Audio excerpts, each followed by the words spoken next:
Live. Beer Radio. The Brewing Network. The Brewcasters. If you're just starting, don't be discouraged by all this stuff. It's so easy. Just throw it together. Put some sugar and some water and some yeast in there. Yeah. Beer. Brewing Network. Brew Strong is brought to you by Blickman Engineering, home of the top-tier brewing stand. Visit them online at blickmanengineering.com.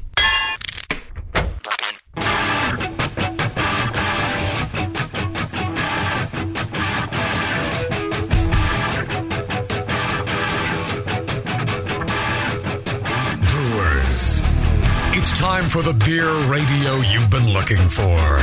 This is the show that dispels myths, tackles the toughest topics, and makes no apologies for geeking out on beer. Hosted by two guys that drink before they think, Jamil Zainasheff and John Palmer. This is Brew Strong.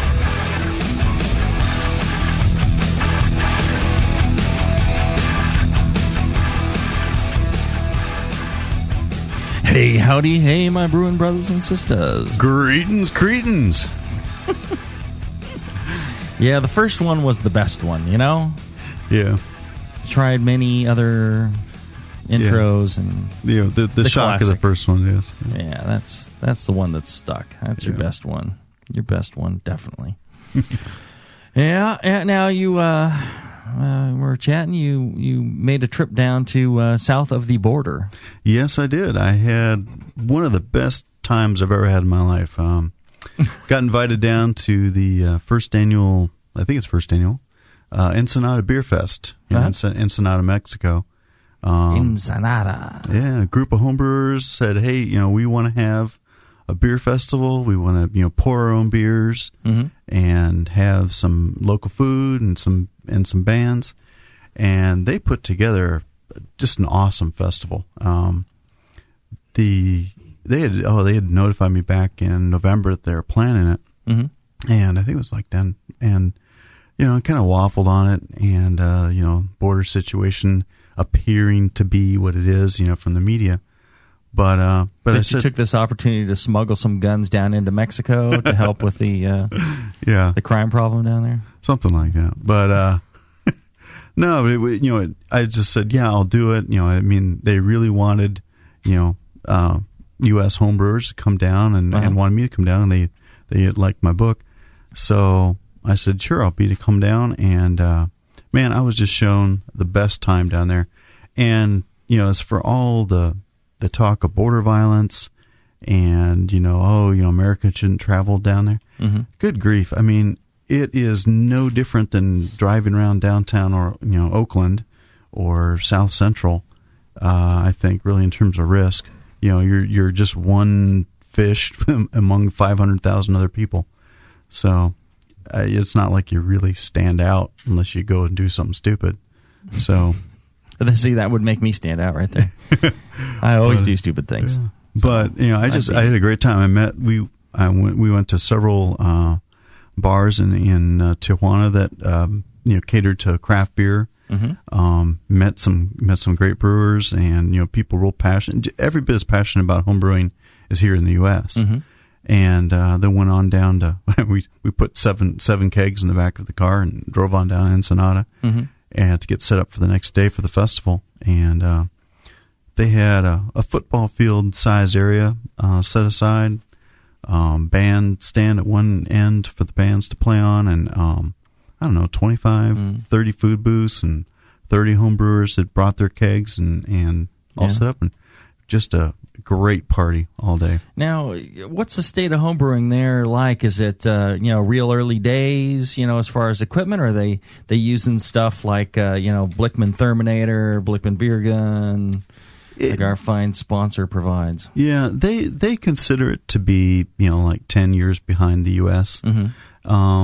I think it's they have all the information, so I really don't think it's that far behind. But again, because of import duties and so on, it's expensive to import finished products.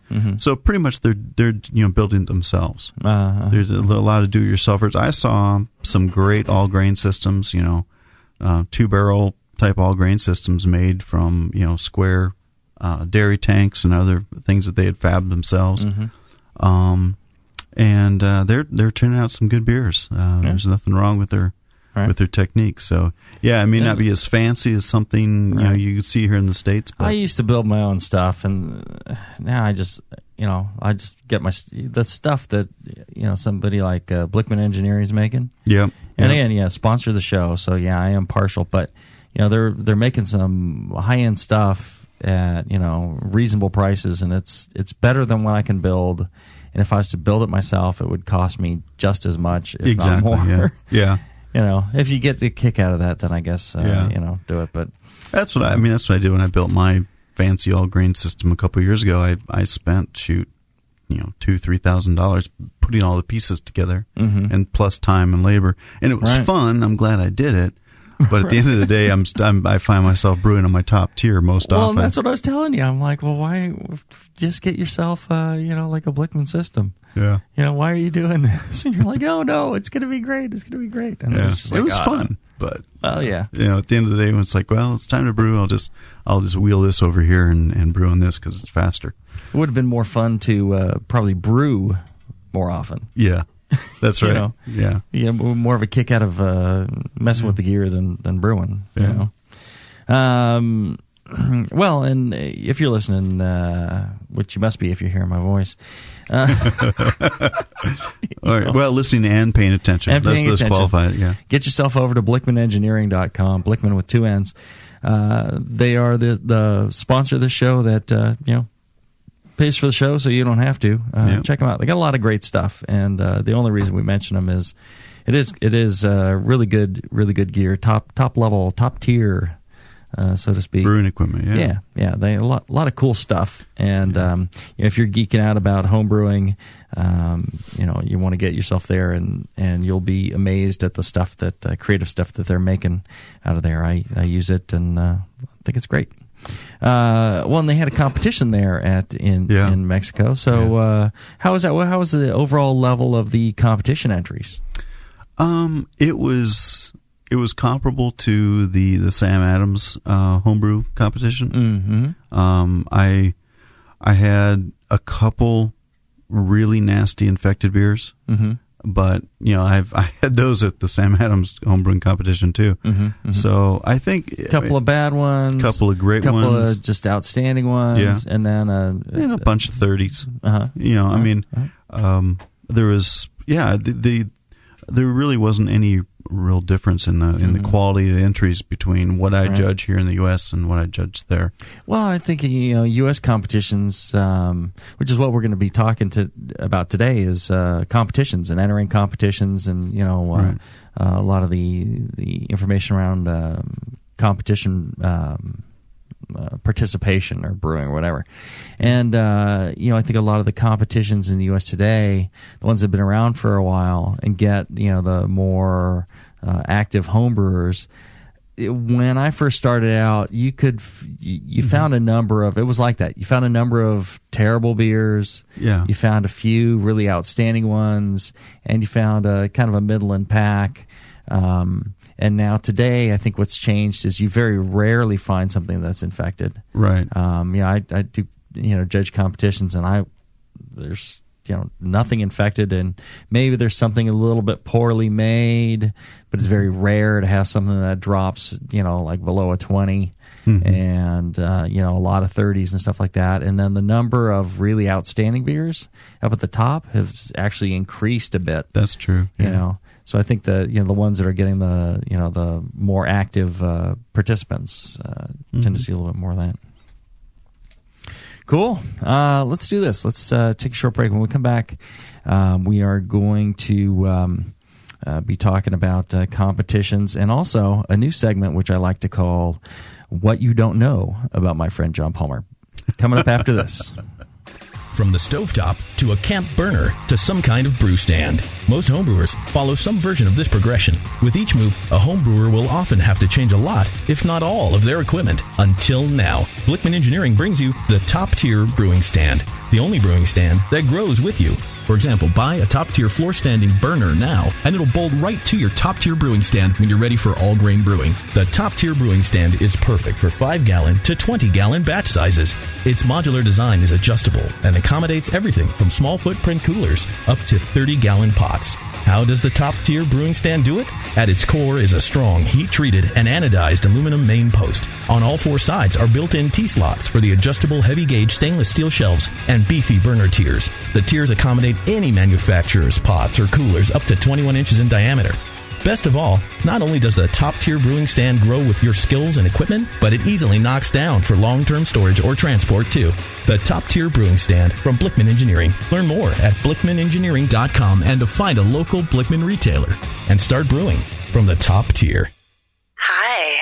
I have a 6er of Lagunitas in the icebox. My roommate's gone for the weekend, and I'm wearing something flimsy. Listen, baby, I told you not to call me after 8. I'll talk to you tomorrow. I gotta go. Who is that? Your girlfriend? You loser. Shut up, Doug. Did you guys get the cauldron set up on the altar of my art? If you weren't so busy getting booty calls, you'd know that. The hurricane furnace is using propane while you guys talk. All right, I'm using the scroll of Mosher to boil the first decoction. Nope, it's scorched. What do you do? Frack, scoop it out and try again. Doug, use your mash rake. You took too long. The color is now darkened past the point where you can still call it a Pilsner. This sucks. I hate it when Greg's the brewmaster. What's this? Poindexter Urkel? Dude, can't you see we're in the middle of a brew session? Is that an actual beer? Yeah, I crafted it. I don't really use the dice anymore. I'm a 10th level beer nerd. Are you a 10th level beer nerd? Do you belch White Labs 833 and crap Simcoe? Then you're in good company at Northern Brewer. Northern Brewer has all your beer nerd needs. Ingredients, equipment, and knowledge 24 hours a day at northernbrewer.com. Plus, fast, cheap shipping. Only $7.99 for the contiguous USA. And check out Northern Brewer's huge selection of dorky beer kits, including the Cylon Detecting 3-Hearted Ale and the collector's item Super Alt. Mine's in mint condition because it's still in the box. Make 10th level at northernbrewer.com. Whether I'm making me dry stout or rebuilding me kegs, I head to the heart of dear Dublin for me homebrewing supplies. You head all the way back to Emerald Isle just for a wee batch of grain or a bit of keg tubing? No, you moronic waste of liver. Dublin, California. I go to Hoptech.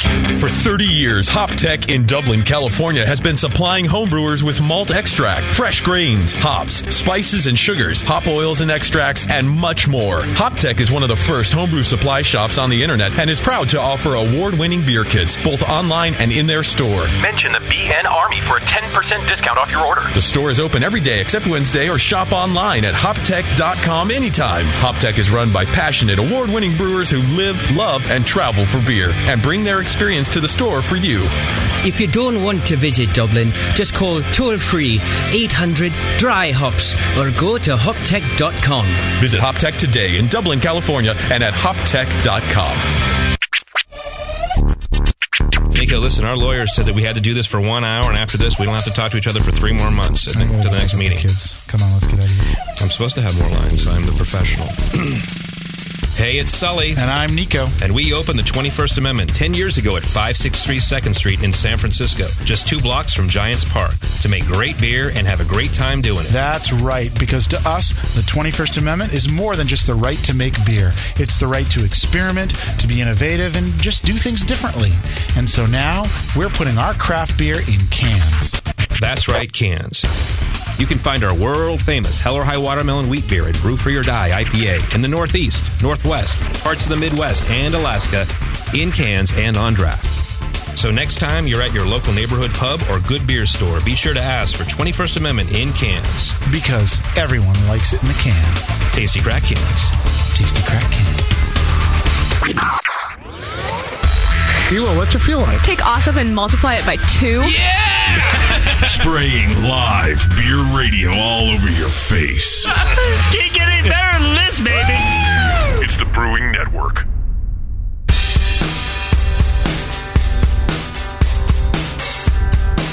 Back to your hosts, Jamil Zainasheff and John Palmer.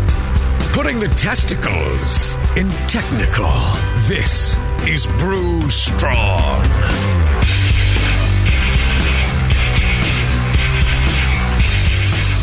All right, we're back. It's Brew Strong. We're talking about competitions, and now it's time for a little segment I like to call What You Don't Know About My Friend John Palmer. This should be good. He once sang with the Orchestral Maneuvers in the Dark at the Rose Bowl in 1988. Oh, that's true. Yeah. That was fun. What you don't know about my friend John Palmer. All right, so we're talking competitions. Hey. Okay, so Jamil, you have entered a lot more competitions than I have. I mean, I did. For me, it was like I came, I saw, I won, I stopped. But for you came, I saw, I lost, I tried again. Yeah.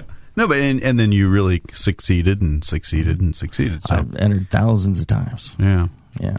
So why do you enter?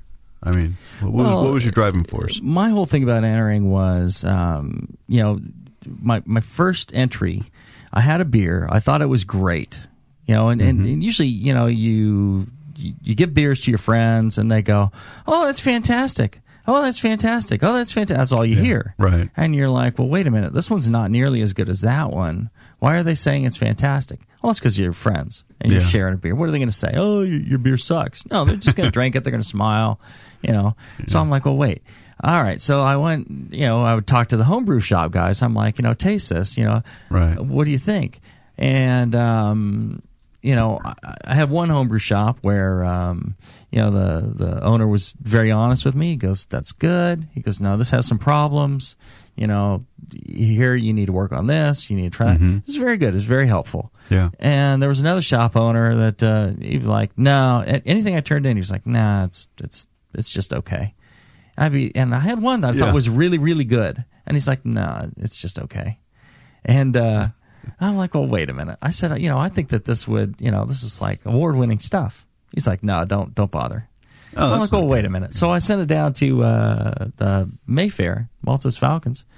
It placed. I got a third. Yeah. But it placed. I'm like, see, it was a good beer. Yeah. It wasn't the greatest beer, but it was pretty darn good. And that was the first entry I ever had. And I got these really good score sheets back with it. And it said, here's why, essentially, it's good. It didn't score better. Okay. Here's why it's good. Here's the problems with it, that might need changing. And so it just dawned on me. It's like, look, I've got people that don't know it's me. Right. So it's not your friends saying, "Oh, your beer's great." It's not, somebody with, some sort of agenda or something. It's just people judging beer. And, they may make mistakes or something, but they, they're just giving you their opinion blindly. And feedback on what they think would make it a better beer. I'm like, wow, this is valuable information. Yeah. I'm like, why has nobody ever talked about this? So I started sending my beers in more. Actually, what I did was I took that information that they gave me on that third round win. I rebrewed the beer with that in mind. I sent it in the next year. That was the second competition I entered. And I entered one beer the first year. That was just that one. I got the third. I entered it again the next year. And I got first place. Very good. And I'm like, the information they gave me, I used that to change what I was doing, and my beer improved. And I could taste it myself. I'm like, wow, yeah, this is much better.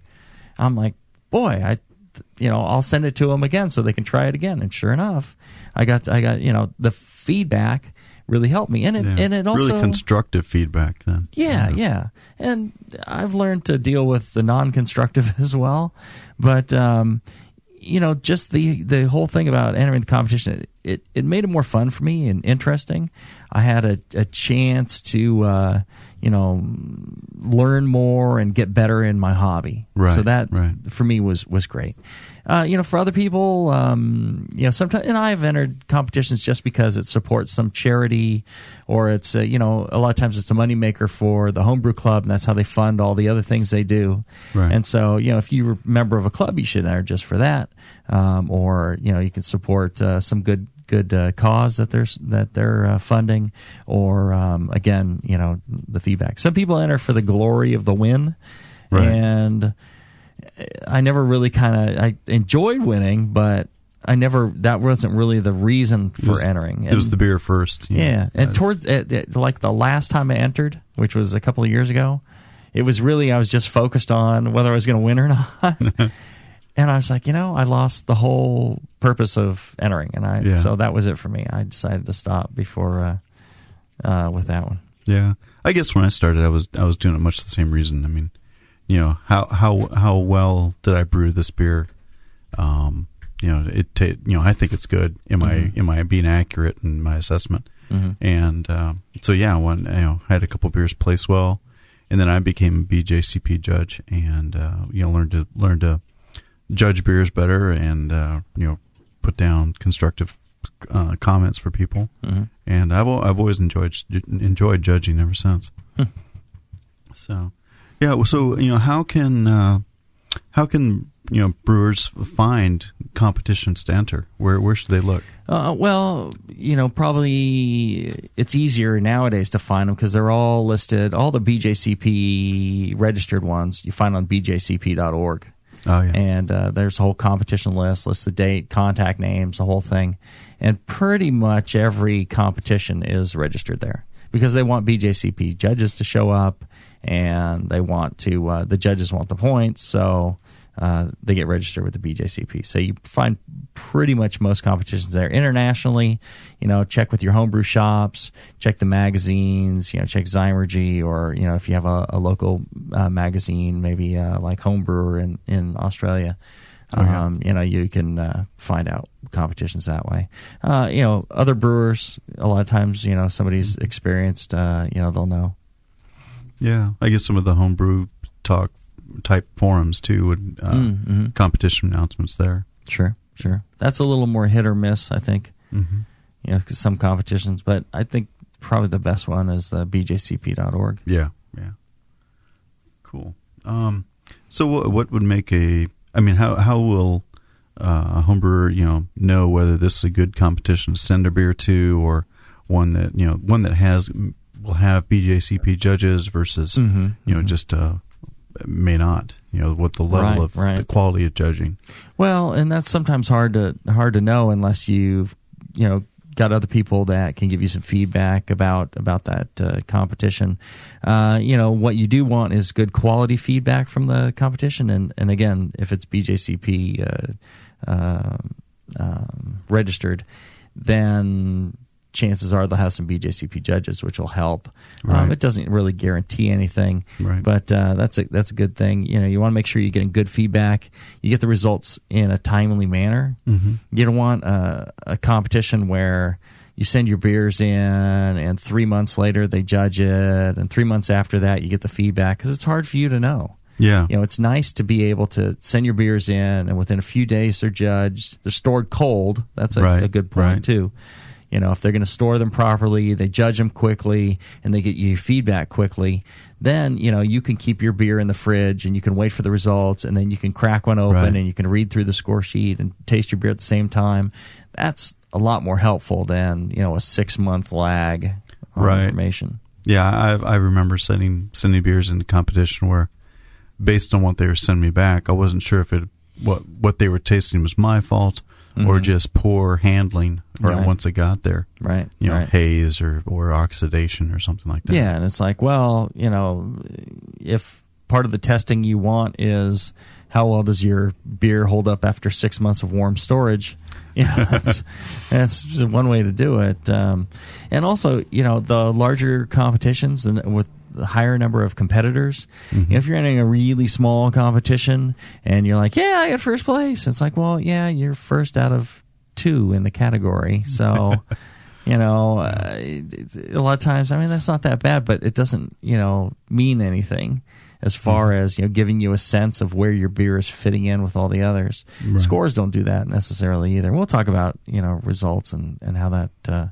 how to read those, but with enough competitors, and enough entries in there, you want like a competition that has like at least 100 entries. That was always kind of my cutoff. If it didn't have 100 entries, then it was a little small. But sometimes you support the smaller ones just because they're trying to get off the ground. But That's right. the best ones, I think, are bigger than that, and you tend to get higher caliber judges. You tend to get a little more competition that kind of refines what the feedback's going to be. Yeah. How do you prepare your beers for competition? Well, and that's the trick. You need to decide on which beers to enter first, right? And that's going to be based off of is this the one that you feel is a great beer and you're not really sure, or you're desperate for the ones you really want feedback on. Right. If you got a beer that you've already entered numerous times, you've tweaked it based on feedback, and it's perfect, entering it again doesn't really do a whole lot for you unless you want to win some medals or something like that, and that's fine.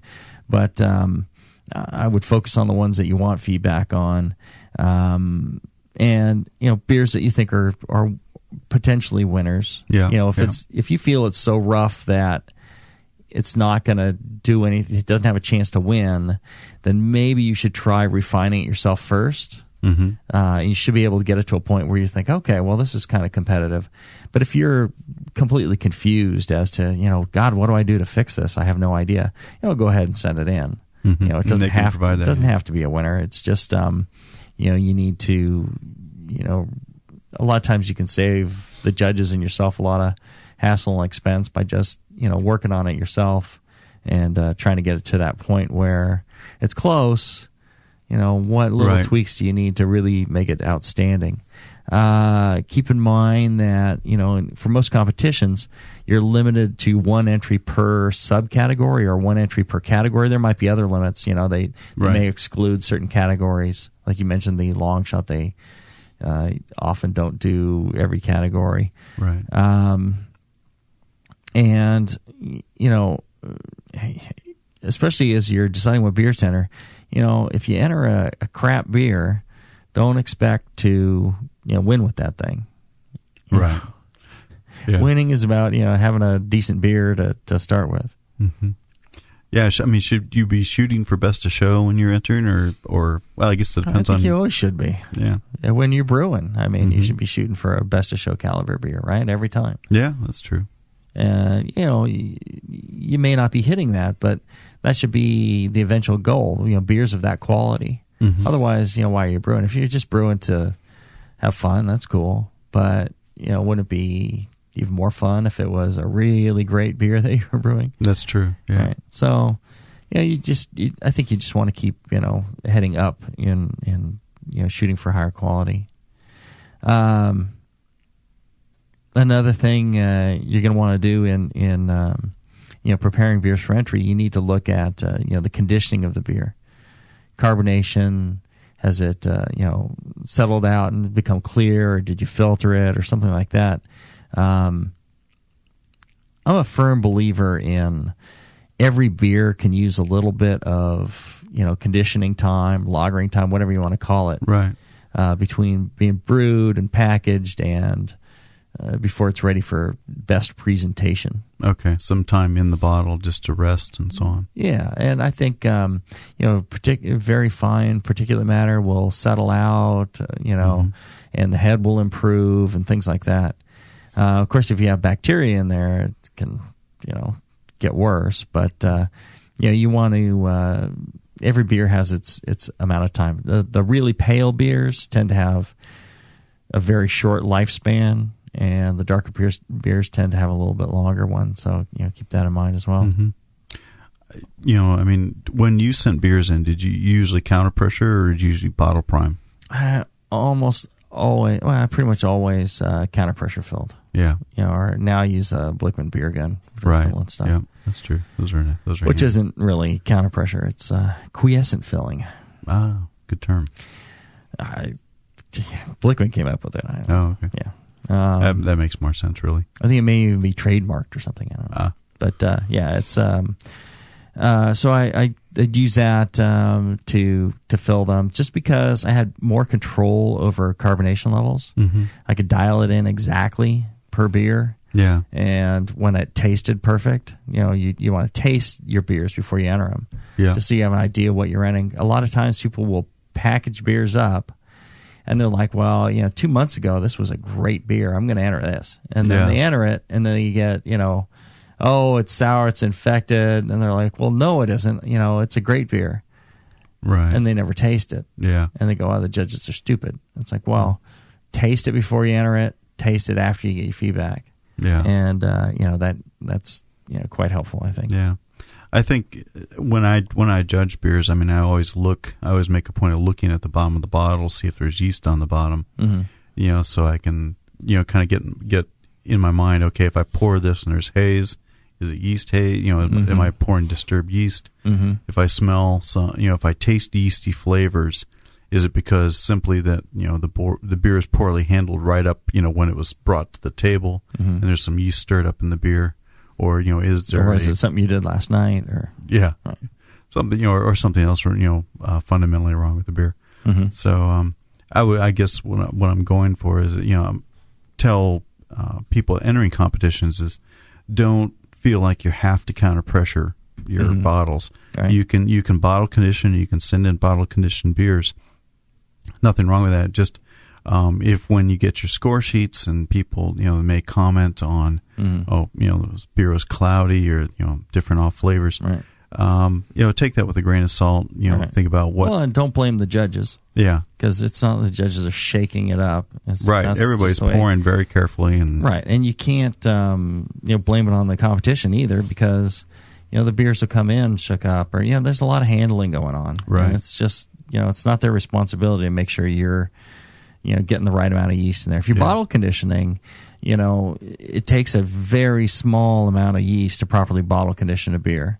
Right. And, if you look at a Sierra Nevada beer, they get that fine powdery layer across the bottom of the bottle that's just barely, it looks like it's just a couple of cells deep. That's about all it takes. Yeah. And it'll, stick to the bottom of the bottle and you won't have a problem. Yeah. But if you've got, a quarter inch of sediment in there, it's way too much. And most homebrewers, when they bottle condition, they have way too much yeast in the beer, and that's true. Just a big, and it shortens the shelf life of your beer too, because that's going to break down, and it's just going to barf up a whole bunch of stuff in your beer. It's going to be pretty bad. Whereas if you do a small amount, that flavor impact later on when the yeast die is much less. Yep. Yeah.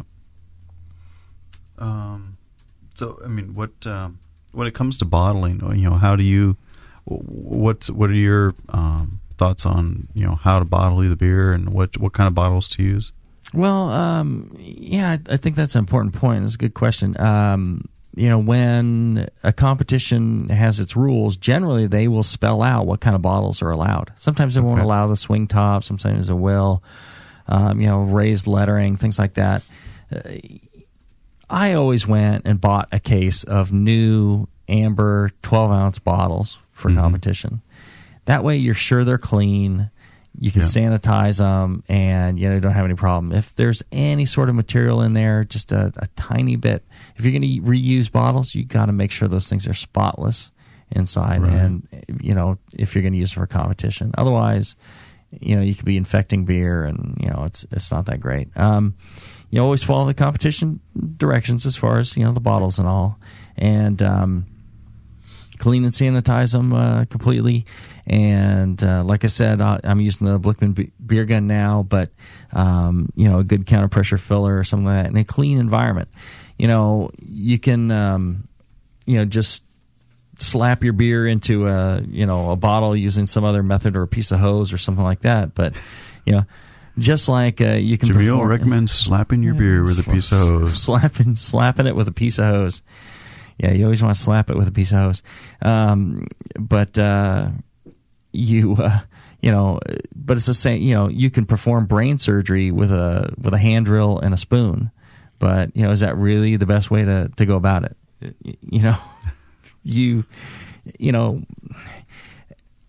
If your beer is important to you, you will take the time and the steps to make sure that when you do package it with pride. Especially if it's gonna people go, well, McDowell just runs out a piece of tubing, and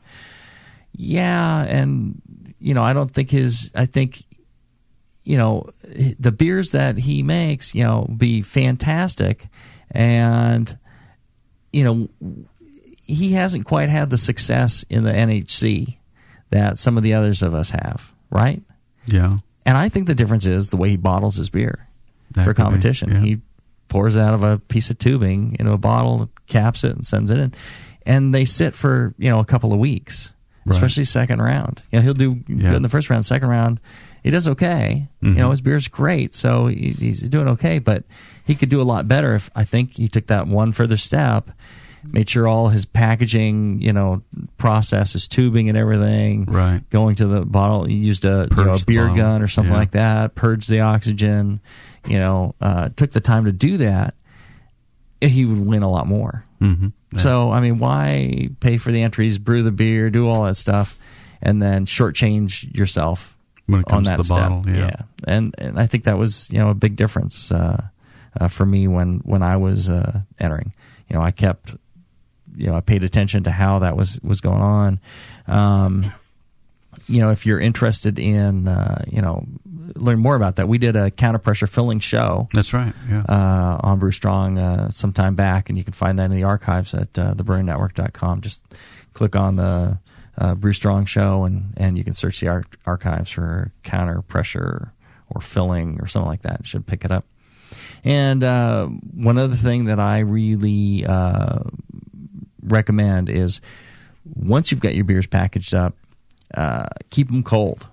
They're packaged. Don't let them sit in the garage now for, if it needs to carbonate, sure. I understand that. But if you're counter pressure filling something like that, immediately, once they're properly carbonated, immediately go to cold storage. Right. And, keep them cold as long as you can. Get them to the competition, in a timely manner. And then, I think you have a chance. Yeah, really, because that's where you can be, your entry can be mishandled. If you send it in too early or send it in too late, and it can suffer from oxidation damage or heat damage from poor temperature control. Right. It's Bamforth is fond of saying, every 10 degrees C, shortens the life of your beer that much. Right. Doubles halves the life of your beer. Yep. All right, let's do this. Let's take a short break, and when we come back, we will get more into competition, shipping, things like that. Cool. Back after this. Hi, I'm Jamil Zainasheff, and in addition to my work on the Brewing Network, I write the style profile column in every issue of Brew Your Own magazine. Hi, I'm Sean Paxton, and when I'm not prepping for the Homebrewed Chef on the Brewing Network, you can find me writing articles on how to cook with your homebrew for Brew Your Own magazine. Greetings, cretins. This is John Palmer, and when I'm not writing for Brew Your Own, I'm reading it. John Palmer, Sean Paxton, Jamil Zainasheff. If you love listening to them on the Brewing Network, you'll love reading their articles, tips, and recipes in the pages of Brew Your Own magazine. Join Jamil, John, and Sean 8 times a year in Brew Your Own. And when you subscribe to BYO on the Brewing Network website, half of your subscription price goes right back to the BN to support great beer and food programming. So sign up for Brew Your Own magazine through the BN website today so you can listen and read your way to better homebrew. Hi, this is Push from the Brewing Network, and I want to tell you about the Brewmaster's Warehouse and how you can get 10% off your next order. I'm a pretty techie guy, but I've never seen an online store like this. It's awesome.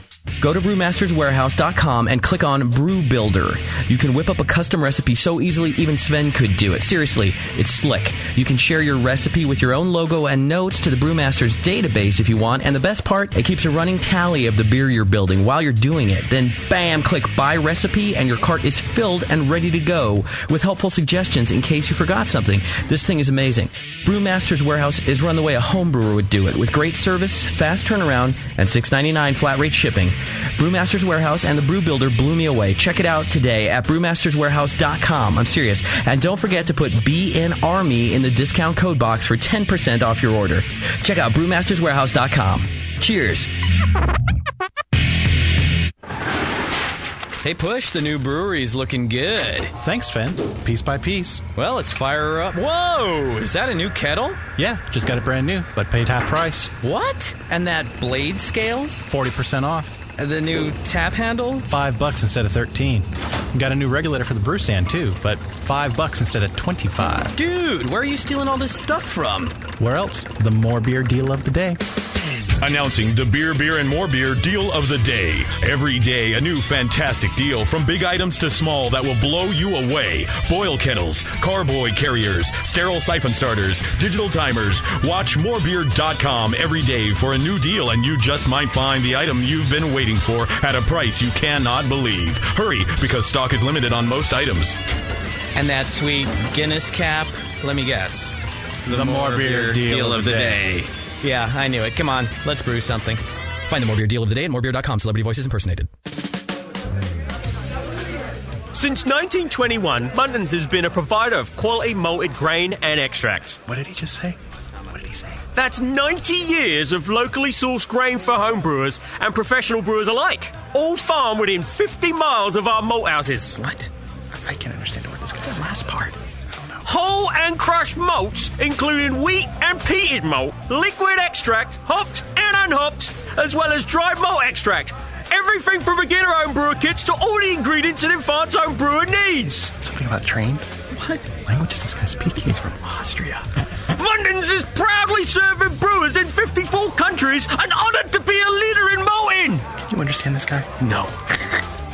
That's a really weird language. Ask for Muntons malt and malt extract at your local homebrew shop. Muntons, for brewing, distilling, and baking. Quality malted grain and extract for 90 years. Make your malt Muntons. You're listening to the Brewing Network.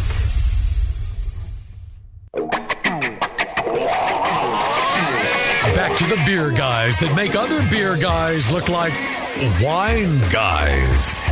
Brew strong.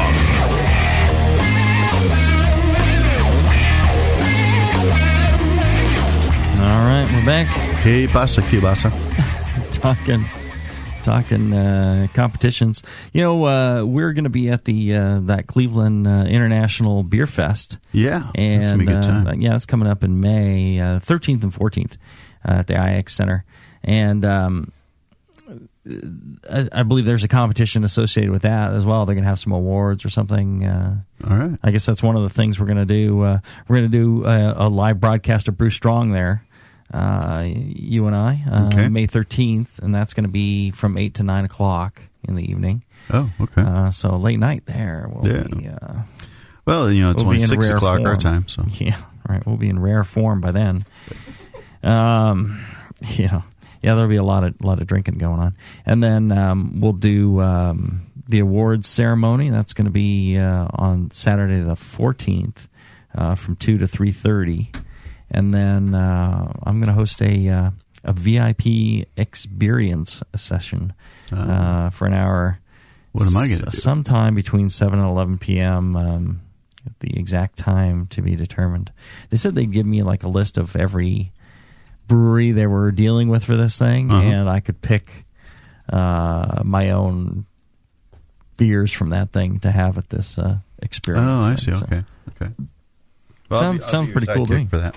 Yeah, I don't know who's flying in when or what, or you know, it's all so confusing to me. The times were different before when I was talking about when I determined my flights. Now it looks like everything's later and earlier, and I could have just gone with the other flights. So I don't know, hard, but I'll probably be there like all week. Yeah, we'll wing it. We'll do like we usually do. Should be fun. Yeah. So they got some sort of award ceremony. So there's got to be some sort of competition going on. Yeah, it's a fun place. Yeah, Cleveland, home of the Cleveland Steamer. Yes. All right. Competitions. Where were we, John? I think we were getting ready to ship our beer to the competition. All right. So you've determined what beer you're going to enter. You've bottled it properly, paying due respect to all the effort you've put into brewing this thing. Purging the headspace, right. You know, keeping the oxygen out, keeping it cold, you know, doing everything you can. Clean bottles, sanitary bottles. Send a good entry. Used labels all over the darn thing. Good caps, use oxy caps. Yep. You know, it's a few pennies more. You know, again, if you're passionate about your beer, you know, take the time and the money to, you know, do it right. for shipping, the thing that annoyed the daylights out of me running competitions is the slapdash way people put their shipping together and the way they go about it. It's really simple. You use a strong cardboard box about 2 inches above and below and around the beers, so size it that way. Okay. So you have about that amount of effort or space. You would I get some 12-inch bubble wrap, with the 3/8-inch bubbles on it. Okay, the small ones. And then you roll your bottle in a sheet of that bubble wrap tight, and then you tape it down. And it's 1 or 2 squares, like a foot or 2 squares. It depends on what you're doing. You tape that shut with one piece of tape. Okay, you don't rubber band it shut because then it's going to loosen. But one little square of tape, shipping tape to hold it shut. I've seen people wrap the bottle from head to toe in tape, and it's impossible to open up. You got to get a knife out. You got to do all this, and you're just pissing off the handlers of your beer. So, maybe it's not handled quite so gently past that point. They're turning it upside down, trying to cut the tape off of it. They're shaking the daylights out of it, trying to get it open. Make it easy on them. You don't want it to break, but you don't want to, entomb the thing so it becomes like an archaeological dig. Yeah. All right, so you've got you've put your labels on the bottle with a single rubber band or however the competition is asking you to do it. Mm-hmm. And then you put your bubble wrap on, piece of tape.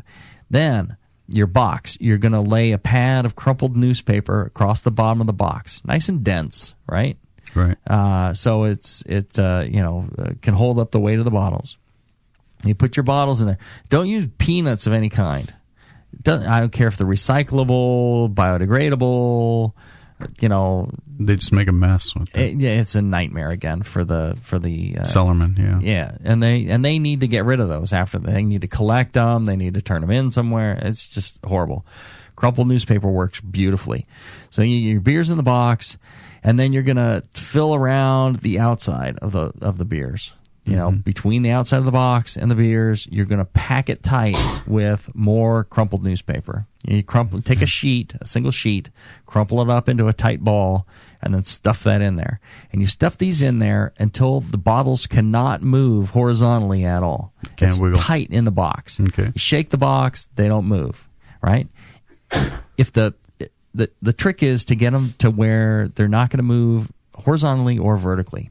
Right. So after you got them all in tight that way, you pack a tight layer on top of 2 inches of crumpled newspaper, and then they can't go up and down, vertically.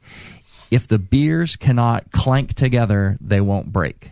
I have shipped thousands and thousands of bottles around, never had a single one break. Good. Okay. So tight, nice and tight is the trick.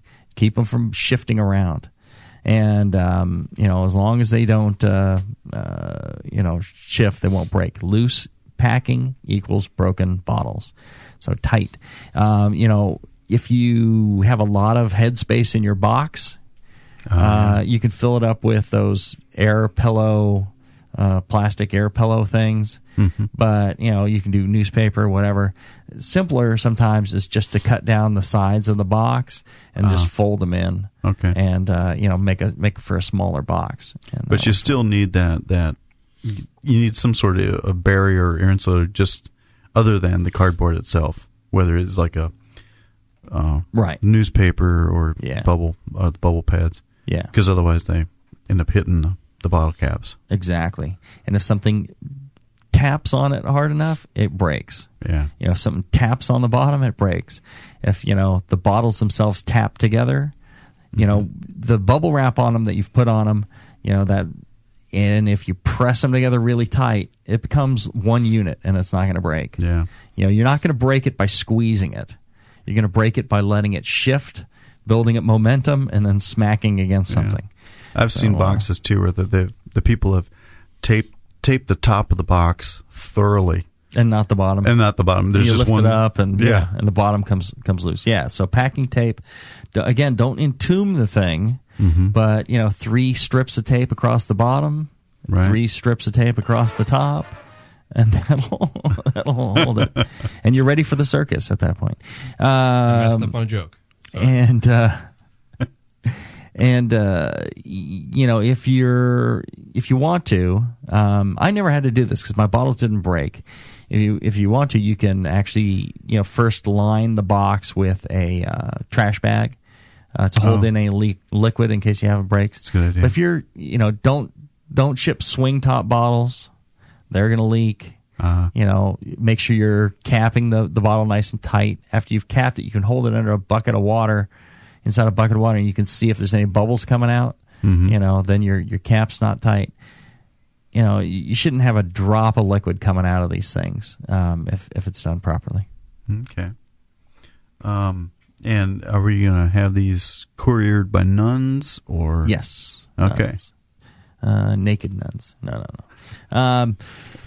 You know, you can send them through the shipping companies, you know, UPS or FedEx. You have to be wary or aware that they are only legally able to ship from and to certain states. So certain states have certain regulations that allow the shippers to ship alcohol from, let's say, California to like 5 other states, or from 30 states into California. You know, it just depends on, you know, what state you're in and what state you're shipping to, or whether it's within the state. They have differing rules based on that. Well, should they? I mean, I've always heard, you know, don't say beer on the box, say yeast samples. I mean, is there any truth to that, or? You know, I tried that, and that just flagged it as beer. You know, they're just like, yeah, it's beer. You know, it's not yeast samples. Yeah. I would just, you know, what I would do in the past was just go online. Liquid well wrapped or something like that. If it's packed to where it's not going to break and it doesn't shift and clank and stuff like that, I just go online and I don't tell them what it is. I just ship it. Yeah. It's a package. It needs to be shipped. It's nothing hazardous. Yeah, just say nothing hazardous. Right. I just, and, you know, people do that with USPS, and I guess that is technically illegal to ship USPS, at least at this date and time. I know there's efforts out there to legalize it, but you just, you know, again, yeah, that's if you pack it well, then you're not going to raise the question. In other words, right? Yeah. If it's well packed, they'll have no reason to suspect that this is something that they don't want to ship. Right? Yeah. If you're shipping something that looks like the Unabomber packed it, you know, and you've pasted stamps all over it, you know, the post office won't take. You can't drop off a package that has stamps on it that weighs over 13 ounces. Right. You have to, you know, go online and print it out, so you're responsible for it. They can track it back to you. Right. So, you know, just be aware that, you know, that can be illegal. So you want to pick your competitions wisely so you can take advantage of shipping if you need to, or, you know, ones that you can hand deliver to. That's good, too. Saves you some money, and you can ensure it gets there in a timely manner and well handled. I used to drive entries to and from Southern California. I'd drive them down, and I'd pick up entries from the clubs down there and bring them back up. And, you know, for the Anchor Homebrew Club of the Year thing, I used to pick up, you know, Quaff entries, Maltos Falcons entries, bring them up. Used to take entries down there for them. And, you know, people help out. And if you have enough people in an area, and I would take down entries for, like, the Mayfair from people up here. Yep. And if we've got, you know, a van full of entries, taking it down, yeah, you chip in, you know, it's going to cost you $50 to ship it. It's like, well, here's 20, you know, for gas. Yeah. And you get a number of people to do it. It, you know, works out quite well. Although the price of gas nowadays, I don't know. Yeah. So I guess we've shipped our beers to the competition.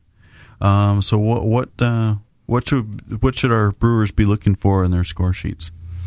All right, so score sheets, you know, generally you want to have some patience until you get those back. You know, you don't want to hassle the competition, but, you know, timely results are important, right? Yeah. So you get out a beer, you sit down with your score sheet. Again, this is the most valuable part of entering a competition. This is really what you're paying for.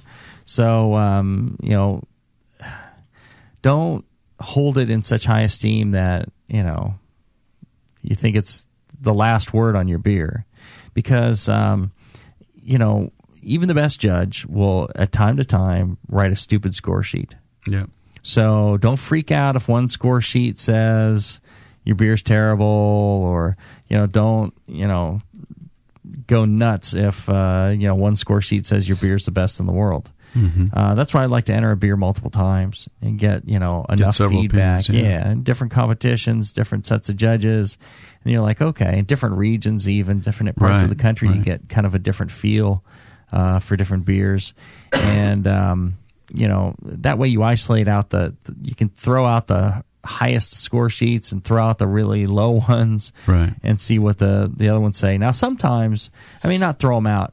Read those, but don't freak out if it's, seems unusual. If they're saying the same thing, it might be the more experienced judges tend to have a wider scoring range. They will score, beers higher and beers lower. Then newer judges tend to settle in that 25 to 35 point range. Right. And then judges with experience go from like 13 to 50. Okay. So, so they may just be scoring it more appropriately. And that's the other thing. Score is pretty much irrelevant. It's just a measure of what's going on that day in that flight. Okay. You cannot take one score in one competition and compare it to one score in another competition. You can't get upset if somebody said, okay, this is only a 32, and the other competition scored at a 38. Right, exactly. It's just maybe the scores are running a little lower that time. Mm-hmm. It's not like, one is better than the other. So, get excited when you're in the 40s, you know. And look at your process. If, all your scores are coming back below 30, then and every time you enter, it's always below 30. Then I'd, take a long, hard look at what you're doing, and there's a lot of improvement you can do in your process. Right. And, anything in the 30s is just, it's kind of noise. You need to start looking at the feedback and see, okay, now how can I get this to a point where it's always scoring in the 40s? Right. Yeah. Look for comments like phenolics, Brett infection, things that you can readily address in your process better with your better sanitation and so on. Mm-hmm. Mm-hmm. Yeah, and what I like to do is again look through sets of score sheets, and sometimes you'll have one person say, I smell diacetyl, and the other 9 sheets never mention it. It's like, probably no diacetyl problem. Right. Sometimes people say, needs more roast. Others will say, too much roast. And others will say, did you add roast? And you're like, okay, well, then I can just ignore all those roast comments. Yeah. Unless you see a trend starting, one way. So you want to kind of look at the trends. Sometimes, everybody will say, carbonation too low, carbonation too low. Every sheet says carbonation too low. Your carbonation's too low. Right. Whether you, thought so or not. But. Yeah. And it may be, your bottle was leaking. It may be, something else. Right. But, you ought to look at that and kind of figure out why is that? Why is that happening? Why is everybody saying my carbonation's too low when I thought it was fine?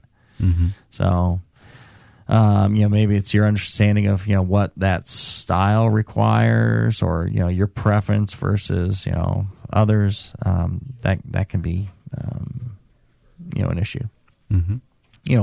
Flight order makes a big difference too sometimes. That's true. Your beer could have been at the beginning of the flight or the end of the flight, and that's one thing that people sometimes the competitions will put on the score on the flight summary sheet. They'll tell you were number 1 of 8. Oh yeah. You were 5 of 8. And there's a lot of debate as being the first or the last. The first one tends to get a little shortchanged, I think. Right. But good judges will go back and say, they'll say, maybe that was a little harsh or something like that. Yeah, and that's been my experience in judging, where you're hesitant. You get that first beer and it's really good. Mm-hmm. You're hesitant to give it a really high score because you think, well, either everything may be as good, or maybe I'm just my palate's a little new right now. But then, toward at the end of the flight, then everybody goes back and say, okay, are our scores consistent? And I think judging for people entering competitions, I think they should be reassured that judges know that, and they do talk about the flight of beers, and did we grade each of the beers correctly relative to each other? Because I know we've gone back and said, okay, number 8 scored this high, but I think number 1 probably needs to be bumped up there, because I think 1 was very comparable or even superior to number 8. Well, and you will see score sheet changes sometimes. You'll see where they erased a score and then they've changed it, or some people who do their score sheets in pen, I don't quite understand that. They'll cross it out and change the number. And sometimes it is they added wrong. Yeah, that happens. And, they look at it and they go, well, okay, so that's why the final number changes. Or sometimes the final number didn't change and the other numbers did change. It's because they just added wrong, but they really believe that's the score. They're like, yeah, and I really feel this is a 35, and they change the score. It doesn't matter how they come up with the score. They could do individual scores and then just count those up and go, that's the score, or they can come up with a score and kind of adjust the numbers to fit in that. I kind of do a mental thing. I score each section individually, and then I count it up and I say, okay, is this a 28?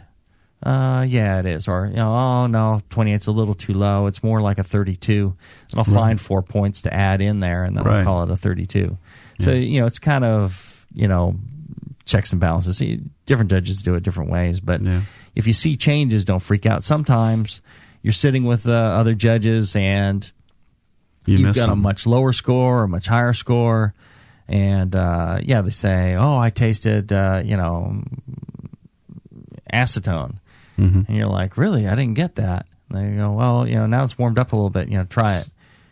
Oh, yeah, now I get it. I see why you are, 10 points lower than me. Yeah. That really is offensive. Okay, I don't know how I missed that in the first place. And then, people, they'll change their scores. They want to be within 7 points, sometimes 5 points. Right. And, the judges are not supposed to talk with each other until after they've scored it independently. Right. Then they talk and adjust, and I think that's useful. Yeah. Kind of come to a consensus. Yeah, that does happen frequently. I know in my own judging experiences where I'll score something low or I'll score something high, and then it's like, oh, I didn't get that, and you find your 10 points different from each other, and sometimes it's a realization that the beer isn't. While it's a very good drinking beer, it is not as well fitted to the style as you may have initially thought when we go over the guidelines and so on. Right. And you realize, okay, I thought it was a really good beer, but I need to bring it down a little bit and get within 7 of the other judges, because it is not a great example of the style. And that's what we're judging too. At the end of the day, we're trying to judge these beers to a standard, and so you'll see score sheet changes based on that too. Well, and you'll see other things that sometimes I think are just totally idiotic. Judges that put stuff like "you did this" or "you did that," they don't know. I mean, I had a score sheet. Somebody says, "Well, you need to use roast barley in a stout or whatever it was, or Russian Imperial stout. You need to put roast barley in it." It's like, well, it's got 1 pound and 5 gallons. I think that's plenty. Yeah. Or whatever it might be. It was just the dumbest comment I've ever seen. You don't know what's in there. If you really think you know absolutely everything that's in a beer, you got nothing coming to you. I would, counter pressure fill a bottle, and a couple of years later, maybe that gets entered. Of course, I would taste one of them and make sure they were good, and then I would go ahead and enter them. And I would get, comments on the score sheets to say bottle conditioned. It's like, no, it's not. That was counter pressure filled. and they see a fine layer of dust, and they think, they think they know. It's like, well, they don't. And judges shouldn't do that. They should just kind of tell you what they actually detect and not guess about your process. Right. They can, offer helpful comments, but, Yeah. When you look at your score sheets, they should never see their beer marked down because it was bottle conditioned or counter pressure filled. I mean, right. Or they'll say counter pressure filled. It's like it doesn't matter to you as a judge. Why are you writing this down? Just judge the beer that's in your cup. Don't worry about the package. That's why sometimes they'll write down clear bottle, blue bottle, whatever, swing top. It's like, well, yeah, those are. Yeah, that's why you don't want to use those kind of bottles, because it's a red flag to judges that you don't care about your beer. That you're, it's, or you don't know, or that you're a new brewer, or that you're, cheap or something like that, and the beer isn't that important to you. So I always avoided those because I see those, for me it doesn't affect me as a judge, I think. Or I try and avoid, letting it color my opinion. But I see plenty of judges where they're just like, it's like short fills. Yeah. They think short fill is like a bad beer. It's like, no, just taste the beer. Don't ignore the fill level. As long as there's enough beer in there for you to judge. And I've had a beer that was, it was down into the barrel. It was so short that, we were wondering if we'd have enough to judge it. Right. And it was outstanding, absolutely fantastic. And you don't know why that has happened. Maybe it was the last of the beer, and they thought it was so great that they want to send it in, or and then it doesn't necessarily mean it's oxidized. Right. They could have flushed it. It could be just bottled yesterday, or who knows. So don't let that or high fills or low fills. They're like, well, the carbonation's too low or too high. Well, yeah, if you're bottle conditioning, maybe it has some effect. But again, it could still be perfectly conditioned as far as CO2 goes. So just ignore that. It shouldn't affect the points. You'll see judges doing that, knocking points off for that, but they shouldn't be. They shouldn't. No. It's more about the beer. It's not about packaging. If you want to, there's competitions for packaging, package design, and all that stuff. Those judges should go judge those competitions. Right. Yeah. All right. Why don't we do this? Let's take another short break, and when we come back, we'll wrap up and answer questions in the chat. Sounds good? All right. Back after this. I love beer. I'm a brewer. I brew it. I drink it. It's in my blood, really. I'm that guy that pours malt extract on his pancakes. I wish I could just put a good brew in my pocket and take it with me. Now you can. Hey, brewers and beer lovers, why not eat the energy bar invented by a home brewer using the same ingredients in your brew? Introducing Brew Bar Energy Bars, spelled B-R-U-B-A-R.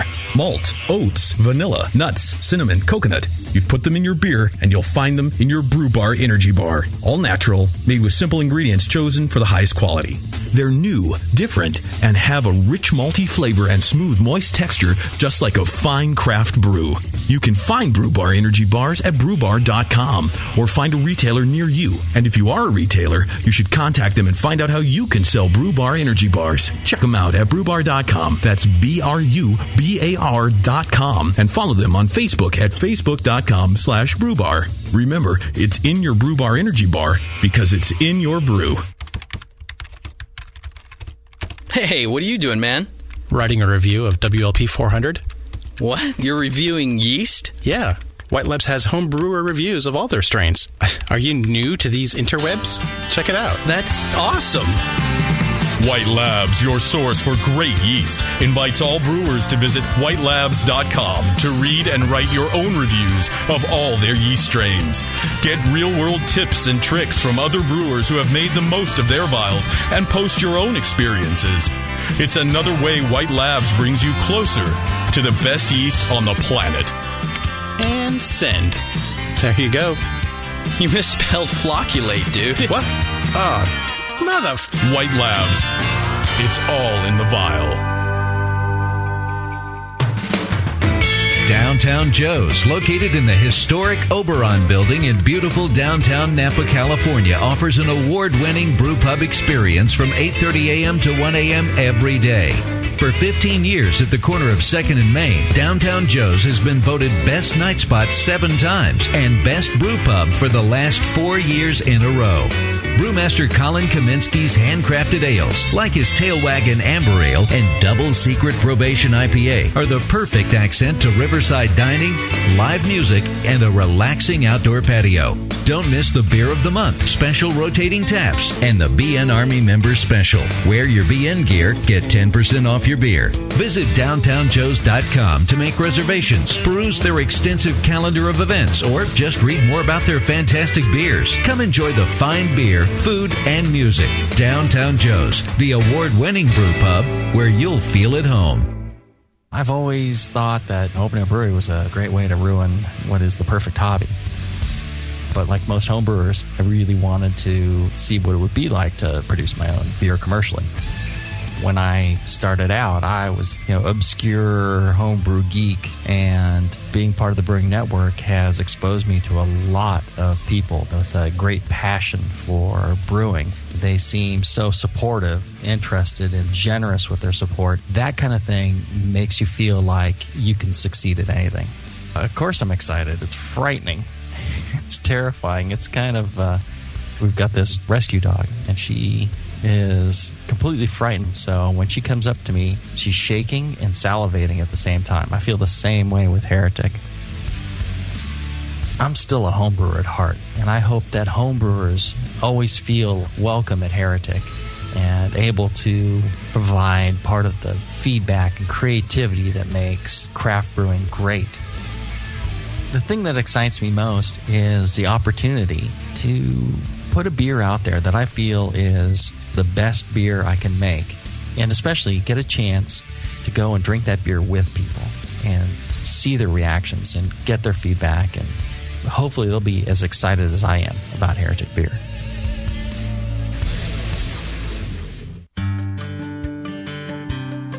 Williams Brewing is your online resource for prompt delivery of quality home brewing supplies. Since 1979, Williams Brewing has offered the finest equipment and freshest ingredients and the best customer service in the business. Cut hours off your brewing sessions by using one of our 11 varieties of famous Williams malt extract. Our Williams Belgian Pale Extract is mashed with pure Belgian 2-row malt and a small percentage of Belgian wheat malt for an authentic Belgian character you just can't get from other extracts. Or check out our unique fermenters, 2.5-gallon kegs, paintball tank-based draft beer equipment, bottling aids, and much more. We even have our own line of precision hydrometers.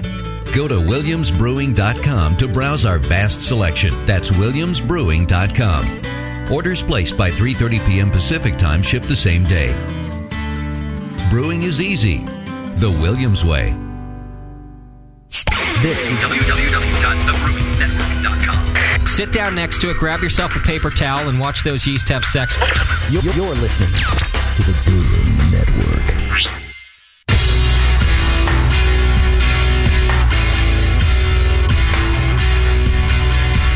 Like the Lance Armstrong of the beer world. Except for that nut thing.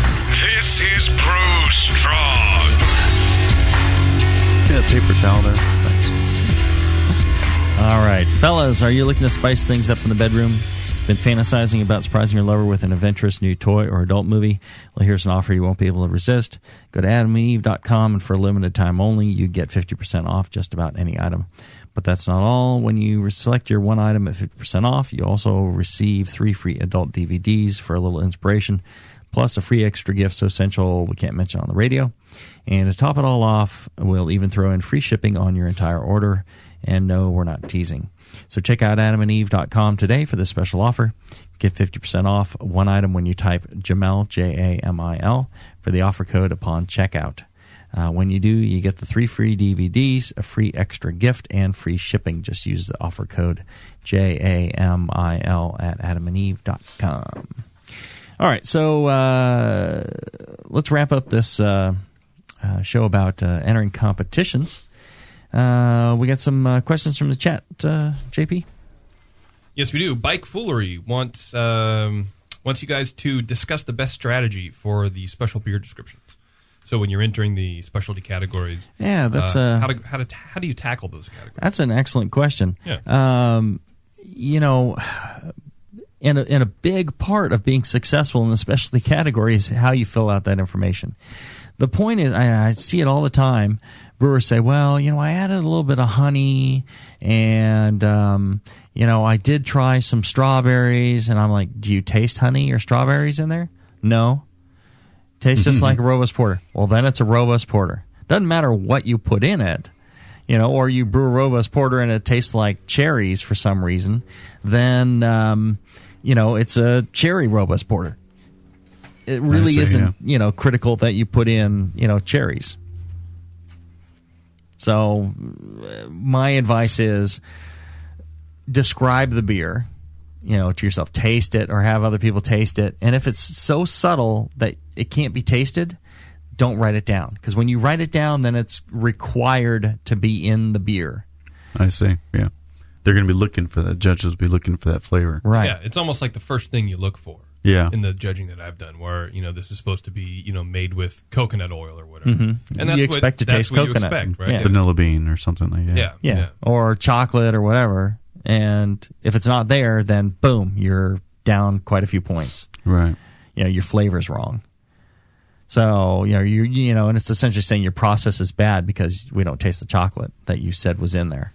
Right. So you may have added it, but and if you have added chocolate and it just turned out so subtle, you can recognize it, but it's so subtle. I'd just enter it as let's say it's a stout. Just enter it as that stout, and then maybe the judges go, "Ooh, it has kind of a nice chocolatey flavor. I like that." It's real subtle, but that doesn't mean it's not an oatmeal stout. Well, would you enter that in the specialty category, or would you enter it in the stout category? Stout category. Yeah, regular stout category. If it tastes like a great oatmeal stout, and one of the things you notice is, ooh, it has kind of this subtle, nice, chocolatey note, where nobody would think, oh, you added chocolate, or it would be, well, maybe they did, then you just enter in the regular category. Okay. Because in the chocolate category, it's got to taste like, you added chocolate. Another thing I've done is made notes, because you can make notes in the specialty comments. Mm-hmm. When I've entered my beers that I made with cocoa nibs, right? Because the first time I entered with cocoa nibs, it's a relatively unknown ingredient, right? And so I got comments back, did not taste chocolate. Well, you're not supposed to, because it's not chocolate; it's cocoa, it's cacao, right? It's not chocolate at all. So. Is that something you can do also, is just make notes and say, hey, this is how my ingredient should taste, regardless of what it says. Right, this is what you should be looking Well, especially for. if you have a very unusual ingredient. Sometimes we'll get ingredients listed that nobody has ever heard of. It's some weird fruit or something like that. Or we're not even sure if it's a fruit, a nut, a leaf, whatever it might be. And getting some guidance as to, it's a tropical fruit that, is reminiscent of, citrus and, whatever. That's really helpful for the judges when it's something, unusual like that. Makes sense, yeah. All right. Any other questions from the chat? That was really it. All right. Cool. Well, I think that's another fine Can You Brew It? If you're listening live. Can You Brew It? Brew Strong. There you go. It would have been a crappy Can You Brew It? A really good Brew Strong. So, thanks all for listening. So well. I know. Was it cloned? After that, yeah. Well, I'm tired. We've been at CBC all week, and if you're listening live, we're going to be talking about our week at CBC and what we learned. Otherwise. It's a good time to go check out BlickmanEngineering.com. Check out thebrewingnetwork.com. Lots of good stuff you can do to support our supporters and our sponsors. And please always remember, don't ever forget, this episode is brought to you by Shankman's Rubbing Compound. When something needs rubbing, think Shankman's. Okay, Brew Strong. well, Brew Strong, everybody.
This is www.thebrewingnetwork.com. Sit down next to it, grab yourself a paper towel, and watch those yeast have sex.